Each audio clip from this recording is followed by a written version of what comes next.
From WFRV TV, Local 5, serving Northeast Wisconsin, including Green Bay, Fox Cities, and the Lakeshore. This is Newsmaker Sunday. Good morning and welcome to Newsmaker Sunday. I'm Tom Zalaski. This morning, the Shriners. Most of us know them for the Beja Shrine Circus or for those miniature cars they ride around in our local parades, and perhaps most importantly, their work in establishing the Shriners Children's Hospital. And to talk about all of that this morning, we are joined today by Shriners Gene Reese of Shiocton and Gary Fail of Green Bay. Gents, good morning. Good to see you so much. Glad good morning. To have good morning. You here Thanks this for having us. A little background on both of you so the audience knows that Gene is past potentate of the Beja Shrine and the past chairman of the Board of Governors for Shriners in the Twin Cities. And Gary, current governor, Board of Governors member of the Shriners Hospital in Chicago, and he is also in charge of public relations. We said at the top of the show, the public knows you folks for the Shriner Circus, for the crazy cars, and of course for the hospital. And that's really mostly what people know about Shriners, those three items. In your view, what is Shriners? Wow. Shriners is the fun side of Masonry. A lot of people don't know that all Shriners are Freemasons first. Mm-hmm. The prerequisite to be a Mason before you can be a Shriner. And it was started 150 years ago because the Masons wanted to have some fun and philanthropy and fellowship. And that's how it grew from 13 actors and businessmen in New York that decided that they wanted more out of Masonry than just ritual. So they founded the Shriners, and now it's all history. Yeah, founded back in 1870. I mean, somebody had the idea, the impetus to do this Shriners thing. And as you say, the Masons were more formal and you wanted to have some fun. You know, who came up with the idea? Why did you decide you needed to kind of break loose a little bit? Lunch. Really, it was a group of Freemasons that would meet once a week at the Knickerbocker Cottage in New York. And in that time frame, they just said, you know, we love being Masons. Freemasons is worthwhile, but we want to have some fun. And so a couple well-known individuals decided, let's create a new organization. So they did, and that organization was called the Ancient Order of the Nobles, the Ancient Arabic Order of the Nobles of the Mystic Shrine. Okay. And today we know that as Shriners International, right, or we know them as Shriners. And we just celebrated our 150th year as a fraternal organization. Right now we have a little over 175,000 members internationally. Our biggest growth really is outside the United States right now, where we're seeing new Shriners coming in every day. But it's really a group of individuals that love to be together, love to have fellowship, and love to have fun. And after having fun for about 50 years, they decided they needed to do a little bit more. Mm-hmm. And during the polio outbreak in the early 1920s, they came together and they started the first Shriners Hospitals for Children, which was in 1922. So our hospital system, which is now known as Shriners Children's, supported by Shriners and the public, that we just turned 100 years old as well. So some significant events that have taken place over the last couple of years in celebrating 150 years of Shriners coming together and having fun and doing good work, and 100 years of a healthcare system, an international healthcare system doing things to help kids, no matter if their family can pay or not, no matter what their insurance carriers are. We make decisions based upon the child's need. And 175,000 members worldwide. What do we have locally here? And when I say local, Northeast Wisconsin. Well, our membership chair okay, could tell you that number right off the top of his head. Right now we're at 316 members right now, and we're always recruiting. You know, if you're a Master Mason and want to know more about the Shriners, go to beashrinernow.com and click join, and we'll help you through the process. If you're interested in Masonry and want to be a Shriner, you can go to beafreemason.org and get all the information about becoming a Mason and a Shriner, and we'd be glad to welcome a lot of people into our organization to continue this philanthropy and this fraternity that we have going. Give me an idea, who are Shriners? Who are you guys? Where did you come from? What's your educational background? What's your profession? All walks of life. My profession was firefighting, and Gary's. I'm retired military. And we have businessmen. We have a whole host of men who have become Freemasons to better themselves and have become Shriners to have fun and fellowship and help kids. And way back when you first became a Shriner, how did you become a Shriner? Were you recruited? Did you know somebody? Were you approached? Was it in your family? How I did joined you get about here? 25 years ago, and at that time I was an active member in the Elks Lodge in Sanford, Florida, and the Shrine Club was right next door to the Elks Lodge. And I knew some of those guys, and they always seemed to have so much fun. I said, how do I get to be part of you guys? And next thing I knew, I was a Mason and a Shriner. And it's continual ever since, and wish I hadn't waited so long to do it. Gene, how did you get in? Well, in my case, I'm on the other end of the spectrum. Gary met friends. Mine was family related. Okay. So I became a Mason because my grandfather and my uncles on both sides, my mom's side and my dad's side, were Masons. So I became a Mason because it was something that I wanted to do. And then I had one of my friends who helped me become a Mason in our lodge, our Freemason in our lodge in Appleton. He was going to be the potentate at Beja Shrine. And he came up to me and said, hey, have you ever thought about becoming a Shriner? And I told him, I said, I'm really busy. I'm a younger guy here, and I've got a young family. He said, come and you'll have fun. And so that's how I became a Shriner. And I've got the benefit of being a legacy Shriner in that my uncle and my cousin were Shriners. I'm a Shriner, and now my son is a Shriner here at Beja as well. And so we're creating our family legacy of being Shriners. In the family. We have much more to come with the Shriners right after this, so please stay with us.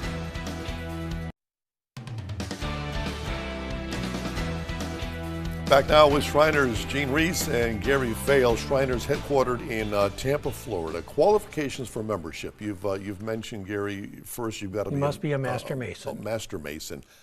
How do you do that process? How do you become a Master Mason before you can become a Shriner? To be a Master Mason, you visit a lodge in your community. There's Masons everywhere. Yep. Almost every town has a Masonic lodge. And you get to know the people there and say that you're interested in being a Mason, and they'll walk you through it and get you a start on your way. Very few requirements. You be a man of good character, of course. Believe in a supreme being. And that's about it. Be a good character. That's basically it, because everyone has their faults, and Masons are going to help you learn how to make yourself better. And are you going to become a Mason more to become the Mason, or you really want to be a Mason so you can be a Shriner? I think it really depends on individuals. We have some members of Beja Shrine that became a Mason, a Freemason, because they truly wanted to become a Shriner, because they wanted the fun, the fellowship, and the opportunity to help kids. Some of those individuals became Freemasons and said, this is where I really want to be. And then they also became a Shriner because they still wanted to help kids, but they really have grown in the other Masonic organizations that there are. So, we talk about, there's always a saying, a slogan, so to be one, ask one. So if you come to our circus and you see one of the guys walking around with a Shrine Fez and you want to be a Mason, just simply walk up to them and introduce yourself, and they'll get somebody that can speak with you and talk to you about the process and talk to you about coming and visiting our lodges. At our Shrine Center here in Green Bay, we have 4 different lodges that meet at our Shrine Centers. We have lodges that meet during the day. We have lodges that meet at night. So because some people can work at night, so they can't come during the day. So we try to make it very available for everyone. And then all around Green Bay, most of the communities have, or a lot of the communities have their own lodges. Okay. Let's say I'm finally a Shriner. It's my first day as a Shriner. How long was the process for me from the first day that I walked into the Masons Lodge? How long was that process? You know, that could be answered in a couple different Yeah. ways. There's a format that our Grand Lodge of Wisconsin uses. All Freemasons are under the umbrella of the Grand Lodge, Grand Masonic Lodge of Wisconsin. And twice a year they do what's called a one-day Masonic event, where you come in and you get all 3 Masonic degrees in one day. Really? And then you spend those 3 days and you get the understanding, you learn, you go back to your lodge and you get examined by your lodge to make sure you understood the principles, and then you can become a Shriner. So it could be as short as 6 weeks.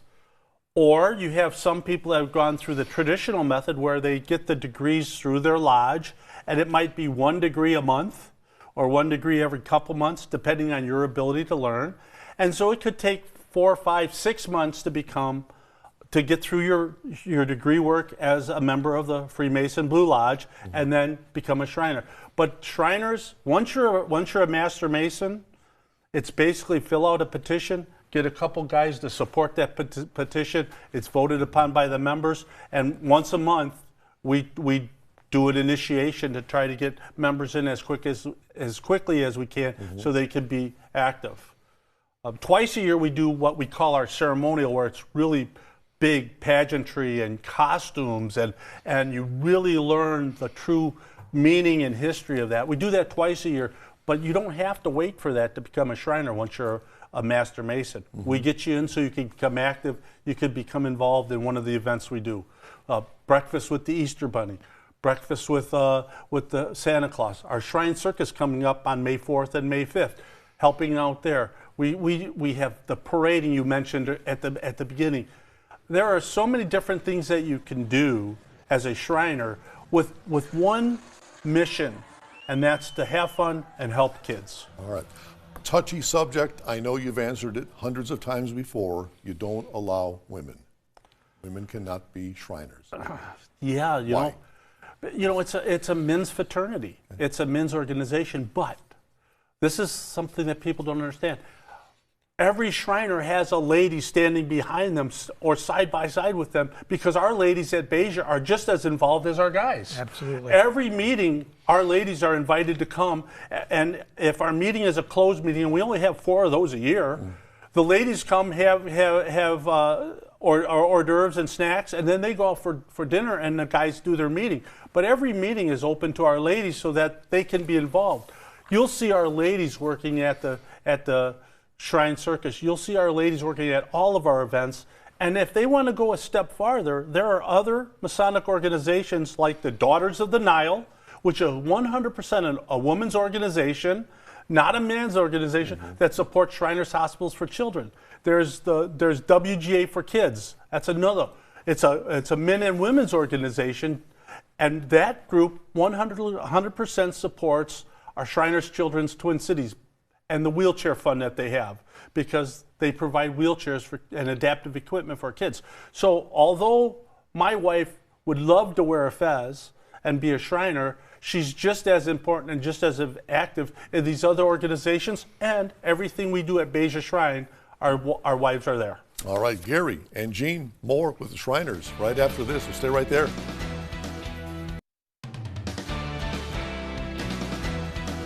Back now with the Shriners, Jean and Gary. How often do you meet? Well, we meet once a month. Okay. As a shrine at our Shrine Center as the Shrine group, right. But we also have clubs and units that meet monthly as well. So our Shrine Center, which is the Shrine Temple, which is all of our members, the 316 that Gary talked about. We meet the first Wednesday of every month. Okay. With the exception of July and August. We're busy with everything else. But all of us belong to a Shrine Club or a unit, like you were talking about the paraders, the little cars, or the vets and patriots that are in the parade.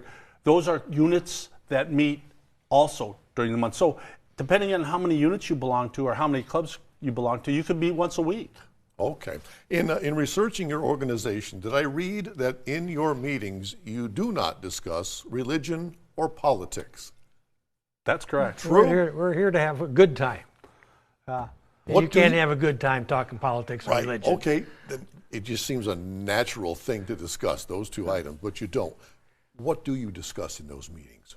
What goes on in those meetings? I think we discuss things that we're doing with our family, fun stuff. Okay. But I think a lot of what we talk about is what we're doing for our kids, what we're doing through our hospital system.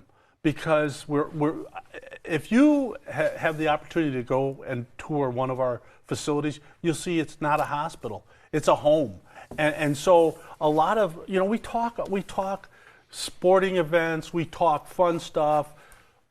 We don't talk politics, we don't talk religion, because too often that leads down a road that you really don't want to go down. We talk about fun and fellowship and what we do to support our kids. All right, I want to make sure people understand the impact that you have worldwide. I'm going to throw up some numbers here. We've got a graphic to show the impact of Shriners in a year's time. Shriners hospitals, you're in 50 states, 108 countries, more than 23,000 surgeries, almost 215,000 clinic procedures, more than 51,000 prosthetic and orthotic deliveries, 1.4 million donors, 57,000 new patients, almost 350,000 rehab procedures, almost 14,000 telehealth encounters, almost 39,000 inpatient days, and 38 million miles traveled, that is either by air or by ground. And one thing that we have not touched upon, and you just brought this to my attention before the show started, you've got farms. Tell me about the farms. Our philanthropy really, from its initiation, was driven by Shriners and those individuals that supported Shrine and supported Shriners Hospitals for Children. So one of the unique things about a donation is you never know what it's going to be. It might be cash, it might be a well, it might be property. Well, in this case, we have farms. Farms that a family or a Shriner or a supporter of Shriners Children's made a donation. They gave you a farm. Gave us a farm. Here's the farm. How many do you have? We have 83, I believe, is the number right now. That's right. Wow. And so we could sell that farm and take the money, but our leadership identified that there's value in just running the farm. So we run the farm. We have a division that manages that farm. And recently I saw a number, and correct me if I'm wrong, Gary, but 75% of the bagged lettuce that's eaten in the United States comes from a Shriner's farm. So, I mean, it's just, nobody would realize that. But all of that profit, all of that money goes back to Shriners Children's Endowment to help us pay for the work that we do. Our annual budget, it wasn't in their numbers, but it's over $1 billion a year is our annual budget. And we provide care to kids no matter if their family can pay or what their insurance situation is. Our doctors make decisions on care based upon the child's need, not based upon will the insurance cover or not.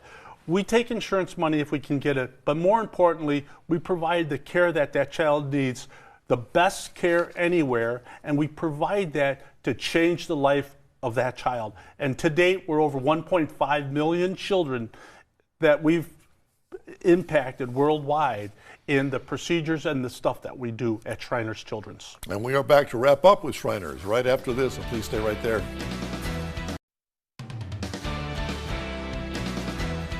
Back now with Shriners, Gene Reese and Gary Fale. We mentioned earlier the Shriners Circus coming up on May 4th and May 5th. Is that your big event of the year locally? Yeah, that is really our big fundraiser for our operations. 100% of that money helps us here locally to do what we do locally. So it's a fundraiser to support the Beja Shrine Center and the Beja Shrine Temple. But it is our number one fundraiser. And again, I think the circus has started back in the early 1900s.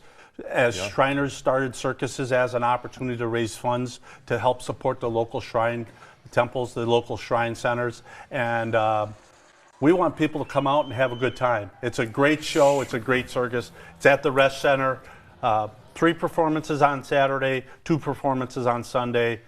Go out to the Rest Center's website. Go out to our website. You'll find more out about our shrine circus. I got about a minute left, but I got to ask about the crazy cars. Well, we here at Channel 5, we broadcast 2 parades every year, the Flag Day Parade and the Christmas Parade in downtown Appleton. And you guys are always there, running around doing figure eights on College Avenue. How did that start? What's behind that? Is it just pure fun? That's just big boys doing little boy stuff.